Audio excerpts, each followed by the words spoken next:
네, 안녕하십니까. 저는 안양 마디튼튼 재활학과에서 근무하는 김명규라고 합니다. 오늘은 제가 강의 들으시는 분들을 대상으로 이 무릎과 대퇴, 빙상 종목 선수들에게 잘 발생하는 무릎과 대퇴 부상과 그 부상들의 특징에 대해서 설명을 드리도록 하겠습니다.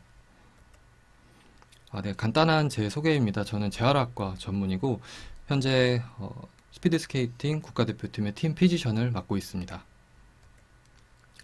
오늘의 목차가 되겠습니다. 저는 먼저 이 빙상 종목 부상의 부상별 통계, 그 특징들에 대해 설명드리고 급성슬관절 손상 이후에 무릎을 부위별로 나눠서 전방, 외측, 내측, 후방부별로 그 통증의 특징에 대해서 살펴본 다음에 대퇴의 통증의 특징 말씀드리고 강의를 마무리하도록 하겠습니다. 네, 먼저 부상 관련 통계에 대해서 말씀드리겠습니다. 평창올림픽의 통계를 가져와 봤습니다. 올림픽마다 물론 그 부상마다의 그 특징, 통계의 특징은 다 다르겠지만 이 평창올림픽에서는 빙상 종목 세 가지, 쇼트트랙, 스피드스케이팅, 피겨스케이팅이 다른 여타 동계 스포츠 종목들에 비해서 중간 정도의 부상률을 보이고 있었습니다. 가장 부상률이 높은 스키나 스노우보드 종목보다는 낮지만 전체적으로 중간 정도 그 부상률을 보이고 있고, 특히 스피드스케이팅은 매스 스타트가 도입되면서 부상률이 점차 증가하고 있는 추세입니다. 네, 종목별로 살펴볼 텐데요. 쇼트트랙 부상의 경우에는 왼쪽 그래프에서 보시는 것처럼 이 무릎 부상의 비율이 다른 부위들보다 훨씬 많은 것으로 조사가 되었고, 훈련이나 경기 중 같은 이 급성에서 발생하는 부상도 물론 있지만 이 쇼트트랙 같은 경우에는 만성 과사형 부상이 굉장히 많은 특징이 있었습니다. 네, 스피드 스케이팅은 쇼트트랙과 굉장히 비슷한 종목이지만 다른 점으로 그 비접촉 부상 비율이 높다는 그 특징이 있었고, 부상 자체는 허리 부상이 가장 많았지만 이 허벅지와 무릎 부상도 굉장히 많은 특징이 있습니다. 피겨스케이팅의 경우에는 점프가 많은 종목의 특징 때문이라고 생각이 되는데 발목과 무릎 부상이 굉장히 많은 특징이 있었습니다. 그래서 종합해보면 이 빙상 종목에서 급성 무릎 부상도 많지만 만성 부상도 굉장히 많다는 점 염두하면서 강의를 들어주시면 좋겠습니다. 다음으로 급성 슬관절 손상에 대해서 하나씩 살펴볼 텐데요. 가장 먼저 말씀드릴 부분은 전방 십자인대 손상입니다. 가장 많은 부상을 차지하는 것이기도 하고 또 선수들에게 가장 위해가 될 수도 있는 손상이기 때문에 가장 먼저 가져왔고, 그림을 보시면 이렇게 그 대퇴골의 바깥쪽에서 경골의 앞쪽으로 주행하는 방향을 띠고 있습니다. 그래서 요 전방 십자인대가 손상될 때는 이 무릎의 외측에서 힘이 가해지거나 혹은 무릎이 바깥쪽에서 가해지는 힘에 의해 꺾일 때 잘 손상될 수 있겠구나 하는 것을 그림을 통해 알 수가 있겠고, 논문에 나와 있던 케이스 그림인데요. 이렇게 선수가 샷을 하고 착지하는 과정에서 발이 지금 고정되어 있는 모습 보이고 있고, 이렇게 발이 고정된 상태에서 위에서 무게가 내려오면서 무릎이 안쪽으로 이렇게 꺾이고 있는 모습을 보실 수 있습니다. 이런 모양이 될 때 앞서 설명드린 해부학적인 특징 때문에 전방 십자인대가 굉장히 잘 손상되게 됩니다. 선수들은 보통 이 전방 십자인대가 손상될 때 파열음을 들었다고 얘기하거나 또 부종이 굉장히 빨리 차오르게 되고 극심한 통증을 호소하는 경우가 많은데, 교과서적으로는 이 전방 십자인대 손상이 있을 때 뭐 여러 가지 조건, 이런 조건들 하에서 수술을 하는 것으로 되어 있지만 실제로 꼭 운동을 하는 선수들이 아니더라도 젊은 환자분들이 운동을 하다 다치는 경우가 많기 때문에 대부분의 경우에 이제 수술을 하는 경우가 많겠고, 특히 그 ACL 전방 십자인대 손상이 되면서 다른 부위가 파열되는 경우가 굉장히 많기 때문에 수술을 하는 경우가 더 많다, 이렇게 이해하시면 좋을 것 같습니다. 그 수술하기 전후로 해서 반드시 재활이 같이 동반되어야 한다는 점을 이제 강조를 하고 싶습니다. 앞으로의 제가 설명드릴 다른 파트에서도 마찬가지겠지만 수술을 하게 되더라도 그 전과 후로 꼭 적절한 재활과 그 적절한 근육 강화 운동 등을 시행해 주는 것이 굉장히 중요합니다. 전방 십자인대 수술 후에는 보통 6에서 12개월 정도의 재활 프로그램 이후에 이제 스포츠 활동에 참여할 수 있는 것으로 알려져 있습니다. 전방 십자인대 손상은 수술한 이후에도 슬개골 부위 자체의 통증, 그리고 수술 전후로 해서 움직이지 않기 때문에 이런 하지의 강직 같은 것들이 굉장히 문제가 되겠고, 따라서 이런 점 때문에 수술하고 나서 1년이 지나도 스포츠 복귀율이 65%에서 88% 정도에 불과하다, 이렇게 알려져 있습니다. 수술이 잘 되고 재활이 잘 이루어진 다음에 스포츠 활동을 언제 할 것이냐, 언제 재개할 것이냐, 이것도 굉장히 중요한 이슈인데 모두가 동의하는 하나의 기준이 있는 것은 아닙니다. 그래서 여러 가지 기준들이 이제 제시되고 있는데 그 중에서 여기 제가 가져온 표에서는 뭐 싱글롭 테스트 한 발로 뛴다든지 한 발로 3번 정도 뛴다든지 하는 이런 기능적인 테스트들에서 반대편 발, 그 정상인 측 하지와 비교해서 그 차이가 10% 이내일 때 경기에 복귀할 수 있다, 이런 기준들도 제시를 하고 있습니다. 선수나 스포츠 종목마다 굉장히 다를 수 있기 때문에 이 부분은 그 부상 자체의 특징, 경우에 따라서 개별적으로 판단되어야 하겠습니다. 전방 십자인대 손상이 있은 다음에는 6% 정도 10년 이내에 다시 파열되는 것으로 알려져 있고 수술 이후에도 관절염이 굉장히 많기 때문에 되도록이면은 그 예방을 잘 하는 것이 가장 중요하다고 할 수 있는데 축구에서는 경기 전에 20분 정도 걸리는 11 플러스 프로그램을 개발해서 사용을 하고 있습니다. 꼭 이 20분 정도 걸리는 준비 운동을 전부 다 시행하지는 않더라도 다이나믹한 준비 운동, 다이나믹 엑서사이즈를 실제 경기나 훈련 이전에 해주는 것이 중요하다는 개념은 짚고 넘어갔으면 좋겠고, 또 전방 십자인대가 손상될 때 발생하는 그런 회복적인 특징, 특히 착지 자세에서 무릎이 이렇게 안으로 꺾여 들어가는 자세가 나오는 것이 굉장히 안 좋기 때문에 평상시에 이런 자세의 교정 등이 이루어지면 좋을 것 같습니다. 하나 케이스 레포트가 있어서 소개해 드리자면, 이 피겨스케이팅에서는 전방 십자인대 부상이 상대적으로 적은 것으로 알려져 있는데 이렇게 손으로 스케이트날을 고정된 상태에서 원심력이 작용해서 벨만 스핀 동안에 전방 십자인대가 손상되었던 좀 특이한 케이스가 있어서 이렇게 소개해 드립니다. 피겨에서도 이런 종류의 부상이 가능하다는 것을 이제 말씀드립니다. 네, 다음으로 반월 연골판 손상입니다.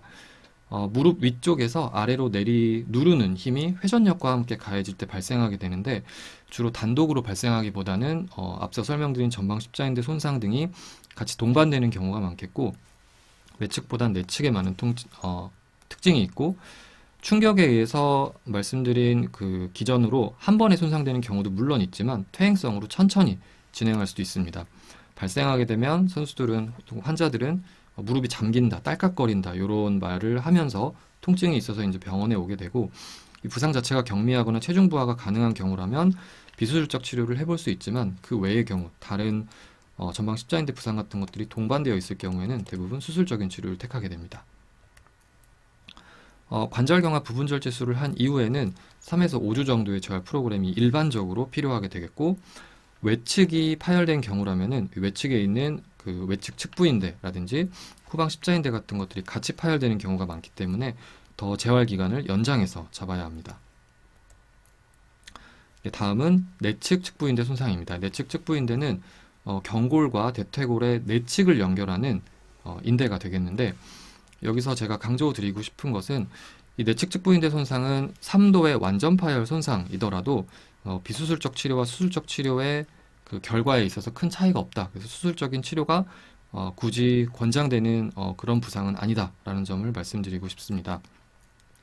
부상이 있게 되면은 초기에 내측 측부인대가 힘을 받는 각도를 힘을 받지 못하도록 각도 제한 슬관절 보조기를 꼭 착용해야 하는데 보통 수상 후 3에서 4주 정도 착용을 하게 되고 전체적으로 그 스포츠 활동에 다시 복귀하기까지는 10에서 12주 정도가 필요한 것으로 알려져 있습니다.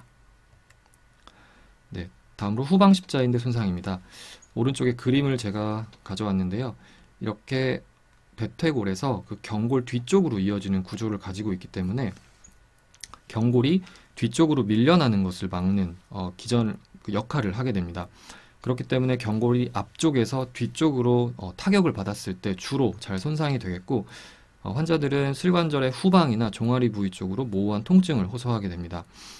그런데 이 단독으로 후방 십자인대만 손상된 경우라면 비수술적으로 치료하는 것이 가능하지만 대부분은 연골판이라든지 외측 측부인대 같은 그 구조물들이 같이 손상되는 경우가 많기 때문에 이런 경우라면 이제 수술적인 치료를 선택해야 합니다. 후방 십자인대 손상이 있은 이후에 주로 6에서 10주 정도의 재활 프로그램을 거쳐서 경기에 복귀를 평균적으로 할 수 있다고 알려져 있습니다. 다음은 무릎 전방부 통증에 대해서 설명드릴 텐데요. 여기서부터는 만성 과사용 손상을 설명드린다고 생각해 주시면 되겠습니다. 먼저 나오는 부분은 슬개 대퇴부 통증, 파텔로피모랄 페인입니다. 다른 어떤 원인들이 이제 배제된 상태에서 무릎 앞쪽에 통증을 호소하는 경우에 무릎을 신전시킬 때 그림처럼 A 부분에서 B 쪽으로 무릎의 슬개골이 바깥쪽으로 편이되는 모양을 가질 때 이 슬개 대퇴부 통증을 진단해 볼 수가 있는데요. 원인으로는 이 슬개골을 안쪽에서 당기는 내측 사관근이 약화되었을 때, 혹은 바깥쪽에서 당겨주는 이 외측 구조물들이 너무 긴장해서 타이트해져 있을 때, 이런 경우가 원인이 되겠습니다. 각각 이런 원인이 있기 때문에 치료에 있어서 그 약한 근육을 강화시켜주는 게 치료적인 접근이 될 수 있기 때문에 이 내측 사관근을 활성화시켜주는 것, 이게 하나의 치료적인 중요한 접근 방법이 되겠고, 바깥쪽에서 당겨주는 구조물이 타이트해져서 이 통증이 발생하고 있는 경우라면은 슬개골을 가동화시키는 도수 치료가 굉장히 도움이 될 수 있습니다.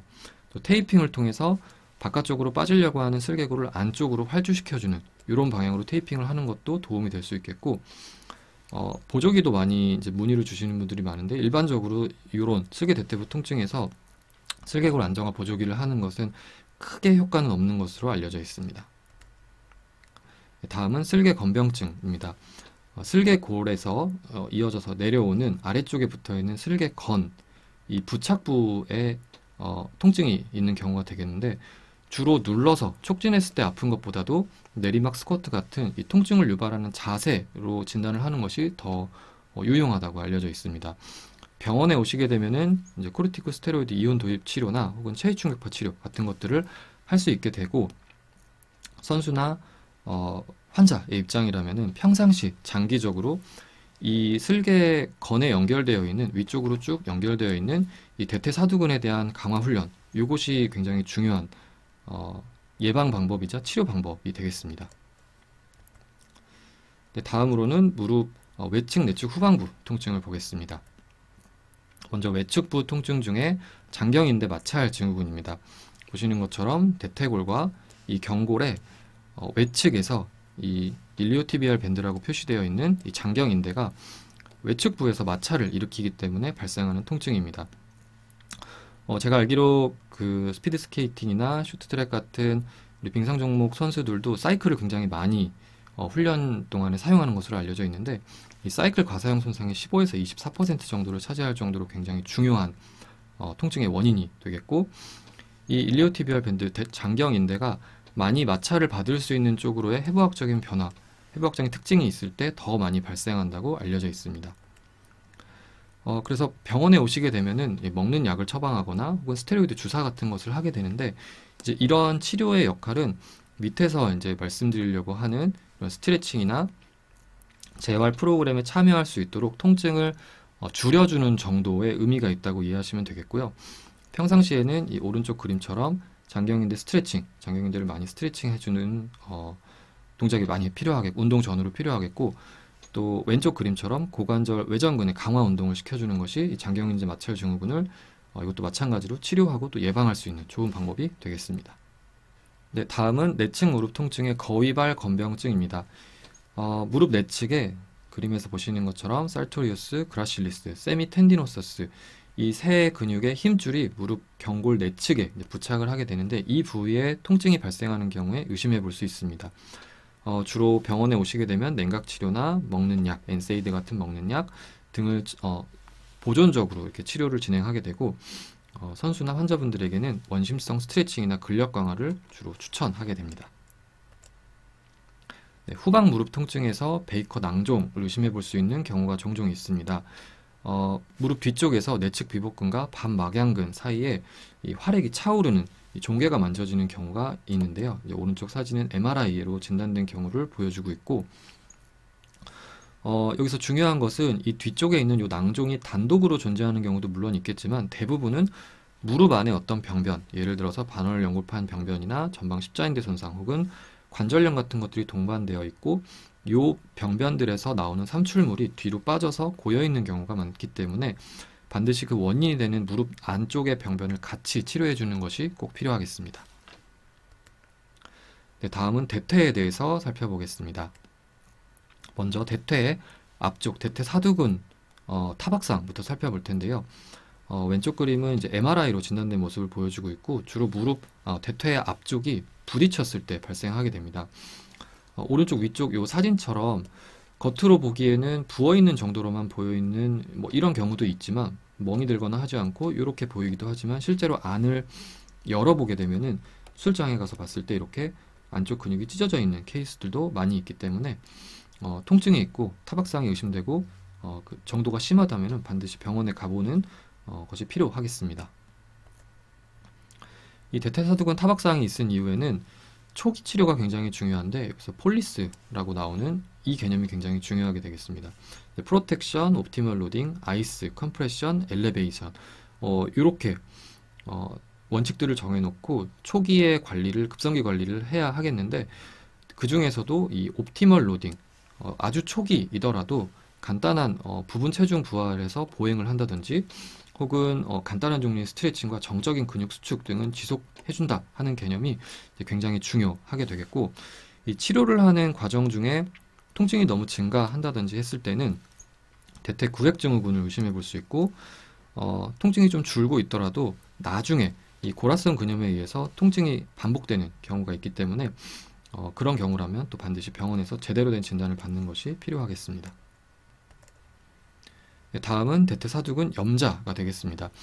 이 대퇴사두근 염자는 대퇴사두근 쪽으로 강한 근육 수축이 있은 이후에 전방 쪽으로 대퇴 전방 쪽으로 통증이 발생하면 의심해 볼 수 있겠는데 청소년의 경우에는 뼈를 달고 힘줄이 달고 이렇게 뼈가 나오게 되는 이런 종류의 견열 손상도 많이 발생하게 됩니다. 예방으로는 앞서도 설명드렸듯이 이제 정적인 스트레칭보다는 동적인 스트레칭 위주로 해주는 것이 중요하겠고 또 여기 나오는 이 신장성 부하라는 것이 굉장히 중요합니다. 근육이 수축은 하면서 일은 하고 있지만 그 길이가 점점 늘어나는 방향으로 일을 할 때 그래서 신장성 부하를 건다라고 할 수 있는데 이 왼쪽 사진처럼 노르디컬을 앞쪽으로 하는 것이 아니라 이렇게 뒤쪽 방향으로 하면서 대퇴사두근에 힘을 걸 때 혹은 런지를 이렇게 뒷방향으로 하는 역방향 런지 등을 하는 것이 좋은 예방 방법이 되겠습니다. 네, 다음은 급성 햄스트링 근육 염자, 후방 대퇴 통증의 대표적인 그 부상이 되겠고 이 강의의 이제 마지막 파트가 되겠습니다. 햄스트링 근육은 반건양근, 반막양근, 대퇴 이두근 이렇게 이루어져 있는데 대부분 80% 이상의 그 햄스트링 근육 염자는 대퇴 이두근 쪽에서 발생하게 됩니다. 축구 전체 손상의 한 12% 정도를 차지하고 발레 같은 운동에서는 일생 동안 유병률이 50%에 이른다고 알려져 있습니다. 네, 다음은 후방 대퇴 통증에서 급성 햄스트링 염자가 되겠습니다. 이 급성 햄스트링 염자는 크게 두 가지 1형과 2형으로 나누어지게 되는데 1형 같은 경우에는 이제 전력 질주를 할 때 앞으로 뻗어 나가고 있는 이 대퇴부의 속도를 줄이기 위해서 햄스트링이 작용할 때 잘 발생하는 그런 햄스트링 근육 염자가 되겠고 2형은 이제 발레를 할 때 신전을 하다 발생한다 이렇게 이해할 수 있겠습니다. 더 많이 아프고 현격한 기능의 저하가 발생하는 것은 1형이 되겠습니다. 하지만 또 반대로 이런 급성 통증이 발생하는 데 비해서 재활 기간은 오히려 더 짧다는 특징도 있다는 점을 기억하시면 좋겠습니다. 이 급성 햄스트링 근육 염자는 크게 급성기, 아급성기, 복귀 단계로 나눠서 치료들을 정리해 볼 수 있겠는데요. 급성기에는 앞서 설명드렸던 것처럼 이 폴리스의 원칙을 지켜서 급성기 치료를 진행하게 됩니다. 통증이 없는 범위에서 근육 운동을 해준다 하는 개념이 굉장히 중요하고 옵티멀 로딩, 적절한 수준의 근육 활성화와 적절한 수준의 스트레칭을 지속해준다 하는 것을 기억해 주시면 좋겠습니다. 이제 아급성기로 넘어오게 되면은 조금 더 근육 강화에 주안점을 둬서 운동을 하게 되는데 왼쪽 이 사진처럼 L 프로토콜을 진행하거나 노르딕 낙하 오른쪽 사진이 L 프로토콜이 되겠네요. L 프로토콜을 하거나 왼쪽처럼 노르딕 낙하를 진행하는 이런 근육 강화 훈련이 중점적으로 진행이 되겠고 복귀 단계로 오게 되면은 역시 중요한 것은 언제 스포츠 활동으로 다시 복귀할 것인가 이것을 결정하는 기준이 되겠는데 마찬가지로 급성 햄스트링 근육 염자에서도 정해진 모두가 동의하는 하나의 어떤 기준이 있는 것은 아닙니다. 여러 가지 기준을 가지고 상황에 맞게 판단을 해야겠는데 예를 들어서 이런 H 테스트 같은 것을 해볼 수 있습니다. 무릎을 신전시킨 상태로 고정시켜 놓은 상태에서 빠르게 위로 들어 올릴 때 그때 이 부상 부위에 통증이 발생하는지를 볼 수 있겠고 아래쪽은 노드보드라고 불리는 이 햄스트링의 근력을 측정하는 기구가 되겠습니다. 객관적으로 이 햄스트링 근력의 양을 측정을 해서 복귀 시점을 결정하는 그런 방법도 있겠습니다. 또 하나는 급성 햄스트링 근육 염좌를 MRI로 많이 진단을 하기도 하는데, 이 MRI상에 보이는 신호 강도의 증가는 경기에 실제로 복귀한 이후에도 계속 관찰되는 경우가 대단히 많기 때문에 이 MRI 영상 검사를 근거로 해서 복귀 시점을 결정하는 것은 바람직하지 않다고 알려져 있습니다. 급성 햄스트링 근육 연자는 이제 나이가 많다거나 이전에 부상이 있었다거나 근력이 적을 때 이런 경우에 더 많이 발생한다고 알려져 있고, 앞서서도 이런 근육 염자들을 예방할 때 편심성 스트레칭, 편심성 근력 운동이 중요하다고 말씀을 드렸는데, 이 햄스트링 근육 염자에서도 평상시에 편심성 근력 운동을 하는 것이 예방하고 또 치료 과정에도 굉장히 중요한 역할을 하게 됩니다. 그 밖에도 후방 대퇴 통증이 있을 때 요추에서 내려가는 방사통이라든지 햄스트링의 견열 골절, 천장 관절의 통증 등등을 의심해 볼 수 있기 때문에 적절한 치료가 잘 되지 않을 경우에는 꼭 병원에 가서 진단을 받아보시는 것을 추천드립니다. 네, 저는 다음과 같은 자료들을 참고해서 자료들을 만들었고요. 네, 경청해 주셔서 감사합니다.